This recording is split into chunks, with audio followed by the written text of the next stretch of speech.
This encounter, quite frankly, will be anything but brief. Dr. Briefs! Hey guys, MasakoX here. Now, this idea has come once again from our weekly roundtable live streams, where you, the viewer, can suggest your own ideas to myself, Haverock, or Sophie B, and we give you our immediate thoughts and musings right in front of your screens. Check these streams out at the new time of Fridays at 3:30 p.m. Eastern. Hope to see you there sometime. And today's story has been indeed created off the back of one of these live streams. So it is very true. Your idea could have the same treatment as this one if you tune in. We're going to try and figure out what would have happened if Goku had met Bulma's family much earlier than he did in the original timeline. I'm not talking about a little bit like a day, I'm talking about a lot earlier. We've got to be honest, this particular what if has been spending a lot of time on our shelves deep within the what if library. It seemed like one of those ideas that required much more thought and was one of those stories that rewrote everything, that it requires a lot of scale, like our what if Bardock convinced the Saiyan story. Have you ever wondered what would have happened if Goku was adopted by someone else, someone not Grandpa Gohan? I'm sure you did. But then also, you try to imagine, if Goku's capsule were to have landed near a very well-known location instead, within West City. That's right, on the outskirts of Capsule Corp. Now, before we continue, I would like to thank the sponsor of today's video, The Ridge. For the last couple of videos, I've partnered with these guys to showcase their useful products, which of course range from a wide variety of accessories like phone cases to backpacks, as well as their signature item, their range of minimalist wallets, which saves so much space for your cards and cash in sleek finishes. I went for this burnt titanium finish, which just looks so cool and proved to be very useful whilst I was at a very hectic anime convention. And you know what anime conventions can be like. You're getting food and buying all the merch, you need your hotel key card. I mean, it just gets so much, and thankfully this is just so small and you can just use it whenever. And there's a lot of customer satisfaction behind this product too, with tens of thousands of 5-star ratings over the years. So are you interested in getting one of these or anything else on ridge.com? Well, then you can get 10% off there today with free worldwide shipping and returns, all by going to ridge.com/Marsako, that's ridge.com/Marsako, and then use the code Marsako at checkout. Check out the details again in the description if you didn't get them. Thank you. Now let's continue our musings regarding Goku's potential alternative start of life on Earth.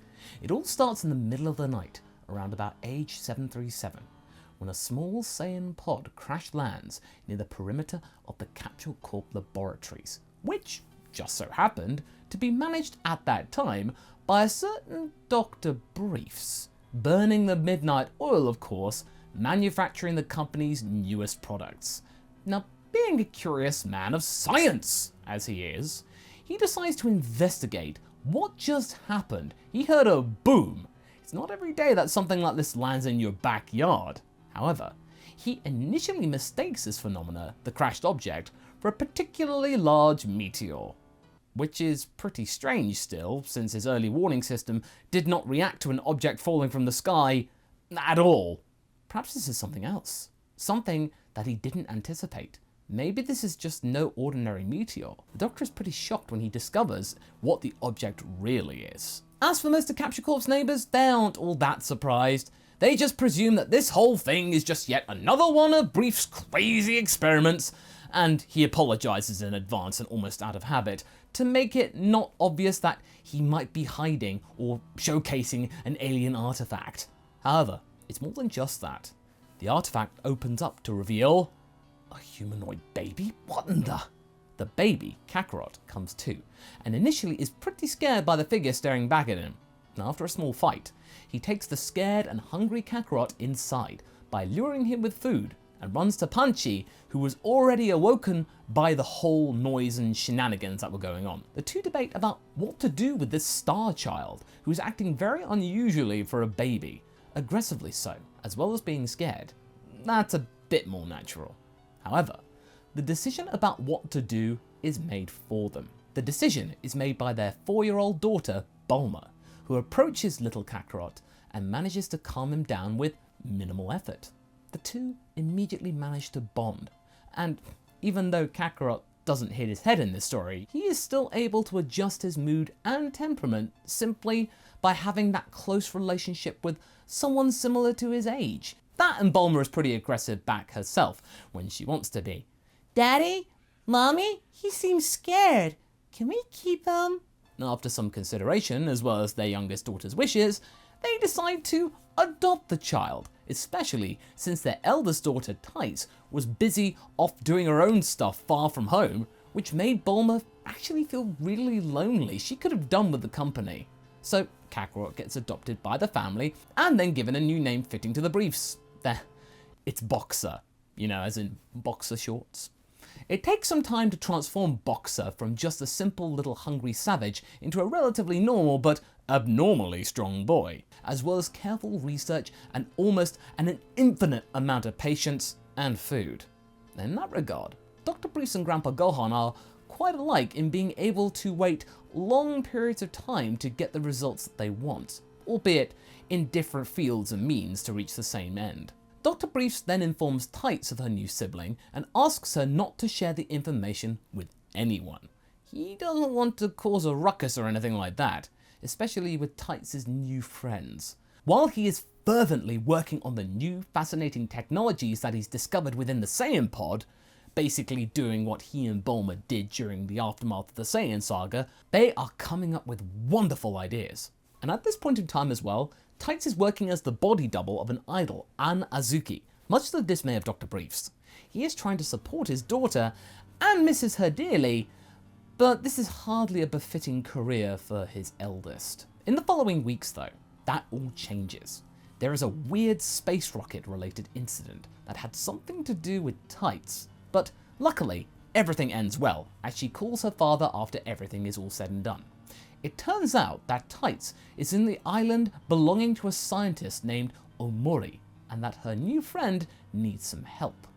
Brief takes both their kids and goes out there, only to discover that the person in need of help is Jaco, the Galactic Patrolman, whose sole reason for even being on Earth in the first place is to find a renegade Saiyan sent to Earth in order to try and conquer it.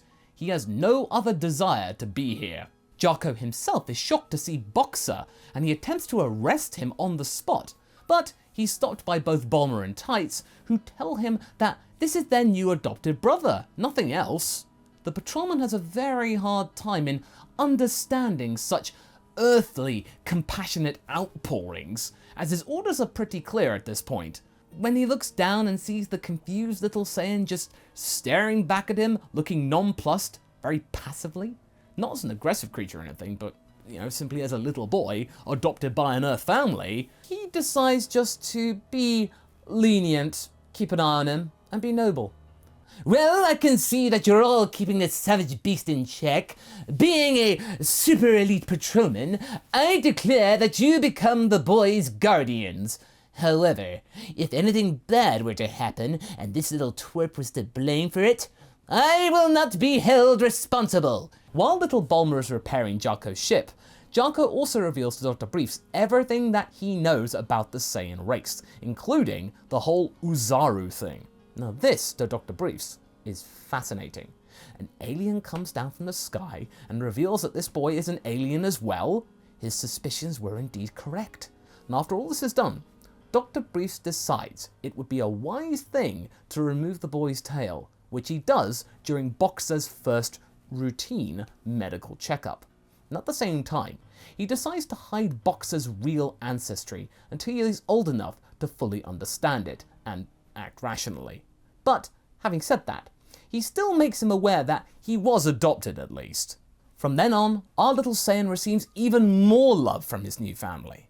And Jaco, he slowly becomes more settled regarding this arrangement. But he decides he will stop by every once in a while to check on Boxer, just to ease his own nerves and to look good in the eyes of the higher-ups. Like, he's making the rounds as he should be, just being a super elite, as you do. And in the years that follow, he maintains his friendships with Tights, Bulma, and now even Boxer when he starts to grow up.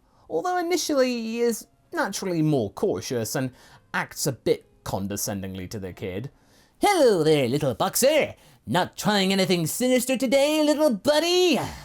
He actually ends up being a pretty frequent guest at Capsule Corp for a very long time, making these visits not seem casual but more formal and something that his bosses told him to do. But honestly, after a few more years, it becomes very clear to everyone that all of this is just an excuse for him to get some free food and spend some quality time with his Earthling friends. This isn't really for work. He's starting to actually shirk his duties of being a super elite. Shock horror. All of this humanoid socializing is getting in the ways of his duties. And as for Boxer, the young boy isn't exactly smart, much less smart than his older adoptive sisters, but he is actually a tremendous help when it comes to helping out around the lab with heavy equipment in particular. And what's even more interesting is the fact that the technology found in the Saiyan pod really helped Dr. Brief to advance his own company even more. Really, in fact, diminishing the impact that the Red Ribbon Army had in their field, and really, that could come in handy later. Boxer might not be one for scientific endeavors, but he does quickly fall in love with playing around with tools and doing more simple mechanics. He grows to love building vehicles with his father and sister. He enjoys going out for car journeys with them, and he even is allowed to drive a motorcycle that he was able to build on his own from scratch. And this is such a big deal for him, and he's filled with as much pride as he would have gotten from simply training. Now, speaking of training, Dr. Briefs makes sure he is taking his karate lessons so he can pursue his natural desire and talent whilst learning some discipline at the same time. And needless to say, Boxer quickly outclasses everyone in the junior class and is quickly moved to the classes with slightly older children, much to the other children's chagrin. There, he meets a very meek boy named Mark, who dreams of becoming a martial artist. The two quickly bond and become good friends. Mark tells Boxer about the famed Satan Dojo and his dreams of joining it one day and becoming the champ. They seem so cool from their commercials. And Boxer tells him that anything is possible, and since the two are becoming even closer friends, he is actually willing to train him outside of class so that he may be able to realize his dreams. And as a result, Mark becomes a pretty regular guest as well as Jaco to Capsule Corp. The boys had their own special training room, which was built by Dr. Briefs, Boxer, and Bulma. And while Bulma isn't using it as much, she does enjoy watching them fight from time to time, and is actually very eager to make some adjustments to help their experience be even better. But then a spanner is thrown in the works. Bulma begins to attend university, which does affect their relationship, as she's now away far more often, and this is actually starting to make Boxer rather sad. Missing his sister, Boxer often plays in the basement with Mark, and during one of their own escapades, they actually come across something important, the 2-star Dragonball. They decide to ask Boxer's dad about the mysterious object. Dr. Briefs then tells them about the supposed legend of the Dragon Balls, but being a man of science that he is naturally a little skeptical about the whole thing. Magic? Wishes? Mark would love to join the Satan Dojo, but Boxer tells him that they could just ask the Dragon Balls for them to become very strong right away, without the need of training, just bypassing it. Although he does quickly go back on this, saying, this power may not feel earned ultimately. He changes his mind. But years pass, and Bulma graduates from university at the tender age of 16. Boxer managed to also get his older sister enthralled with the Dragon Ball obsession. They build a special radar, the Dragon Radar, that would help them find other ones. And together with Mark, they decide to use their summer vacation and travel around the world to see where the other ones may be. The first one takes them to the North Valley around Mount Paozu, where the locals willingly part with the 5-star Dragon Ball. They hear that the second ball might be in the hands of an old man named Son Gohan, who lives right next to Mount Paozu. It takes them a good moment to find the place, but the radar is pretty helpful with that, trying to find its location. And after they get there, they quite firmly ask Son Gohan to hand over the ball, feeling rather confident they'll get it. Now, although he's a pretty nice man, Son Gohan just as firmly declines, saying that as the guardian of the 4-star ball, he cannot just simply give it away to any old Joe. Boxer and Mark remark that they are pretty strong themselves, and decide to show Gohan their fighting prowess. They are of course beaten by Gohan, rather easily in fact. although he does actually see some potential within them. He makes a deal with the three of them. If Boxer, Mark and Bulma are able to complete his training regime, they can have the 4-star ball in return. The three kids then agree and start a very exhausting Karate Kid-esque training montage. The training involves what you would probably expect from Roshi's training, but without some of the more eccentric parts. Gohan, in comparison to Roshi, is a pretty serious and demanding teacher, whilst also being kind and respectful of their boundaries when he needs to be. He's pretty quick to show the errors in his pupils' movements.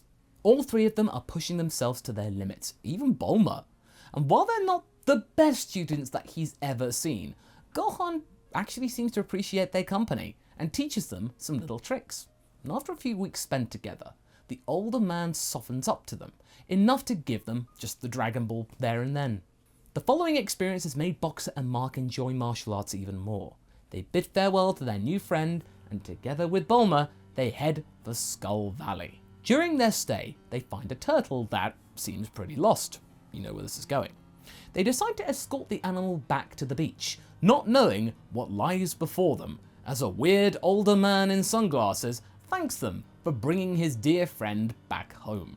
Meanwhile, Jaco is on his way to Earth, as he wants to make sure that once again, Boxer doesn't do anything foolish with this Dragon Ball he's been talking about. He could accidentally cause trouble, and in that case, Jaco would feel personally responsible. And this is the one thing Jaco doesn't want. And that's where we're going to be leaving things for right now. So what do you guys think? Is this something that you might have expected to happen with Goku landing somewhere else? Is Bulma going to get strong as well? Leave a comment below and let's get this discussion going. And I shall see you in the next video. Catch you later!